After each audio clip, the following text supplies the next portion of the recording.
One of the most powerful ways to cause a believer to question their faith is to show them how terrible their supposed God is.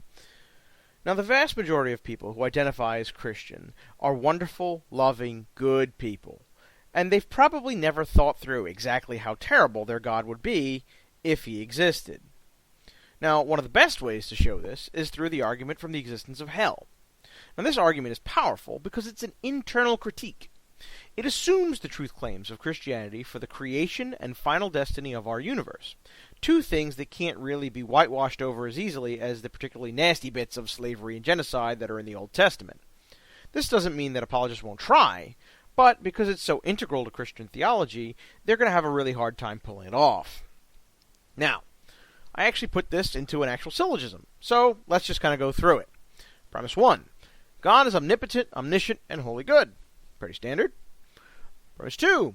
God chose to create the material universe, heaven and hell. Again, pretty standard. Premise 3. Hell is eternal conscious torture. Premise 4. There is no moral justification for the eternal conscious torture of any being. Conclusion, therefore, God is not moral. Now, I think this argument's pretty strong all on its own, but it becomes even more powerful when you consider the following supporting argument, which we take and it actually assumes that God necessarily had to create hell in order to create the material universe and heaven. So we're giving God the benefit of the doubt here and say hell had to be created. So let's look at the argument. Premise 1. Non-existence is preferable to eternal conscious torture. Premise 2. If hell was necessary for creation, then before creation, God knew that there are beings who will suffer eternal conscious torture. Premise 3. It would have been better for those beings, the ones who will end up in hell, to have never been created. Conclusion. Therefore, all of creation was not for the benefit of creatures who will end up in hell, but for the benefit of those who will end up in heaven, or for the benefit of God, or for both. Now think about that for a minute, and consider what it means the Christian God had to consciously decide in the grand scheme of things. In Christian theology, before creation, God is the only thing in existence. He exists in this trinity of perfect, self-fulfilling love. Now, he's in this perfect state, and at some point he decides he's going to create angels and heavenly hosts in heaven. But he knows Satan will arise from that, and that a third of the angels will fall and become demons. Now, he also decides that he's going to create the material universe and humans, but he knows ahead of time that humanity will fall and will need to be redeemed. And the reason he's creating all of this is so that eventually we can get to a state where all of those who freely choose to love God will get to live forever in paradise that is heaven, praising God for eternity. That's the end game. That's the whole point. That's what we're here for in Christian theology. That's it. Now the problem is, there will also be those who reject God, and because of God's justice, those beings must be tortured for an eternity in hell.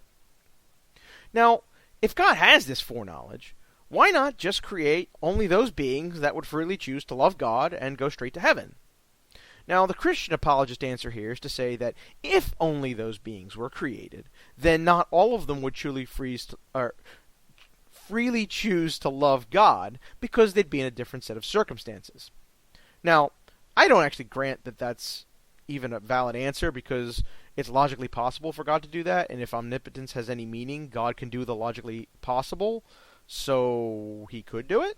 But for the sake of argument, let's pretend that's a good answer. Let's look at what that means.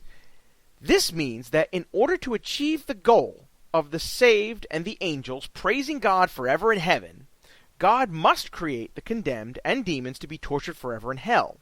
And these are beings who would quite literally be infinitely better off if they were created as a dog or a cat or some kind of animal that can just live and die. In fact, they would be infinitely better off had they had never been created in the first place. Okay? And just so we're clear, this isn't a small group of people. The Bible explicitly tells us in Matthew 7:13 through 14 that a majority of humanity will be condemned to hell compared to the few who will be saved. Now, that doesn't actually matter much to the argument from hell. Think about it like a moral thought experiment where, we could create a perfect society if only that society would perpetually torture one child. And you could ask yourself, is it moral to torture a child in order for millions more to be happy? Like most normal people, I'd say no. Emphatically no. It is not moral to torture the child, no matter what consequences come out of it. Now, take that, and let's turn the question back to God. He has the choice here, before creation, to go through with creation, knowing that if he does so, a portion of it will be infinitely better off having never been created. Or, on the other hand, he could continue to exist in this trinity of self-fulfilling love in what is technically the most perfect state imaginable on Christian theology. Now, what a lot of people don't realize here is that God had the option to not create. In fact, when, faced with the choice of creation plus torture or no creation and existing in perfect love for eternity, the only moral choice here is to not create. And the issue that I have here is that none of us signed up for this. Nobody asked to be created. You can't ask. You weren't created yet. You weren't there. Now, on Christian theology, all humans are born sinful, already condemned by default. And if they don't pick the right religion, willingly, then they are consigned to this eternal conscious torture. And on top of all that, you're born into a world where we have all of these questions of whether or not God exists, let alone whether Christianity is the one true religion. A good analogy would be to some kind of a demented game show, except you're drafted into this game show without your consent. The point is, you've got to pick the game show host's favorite color. If you get it right, you win infinite wealth, but if you get it wrong, you're subject to eternal torture. The host never appears directly, but remains hidden.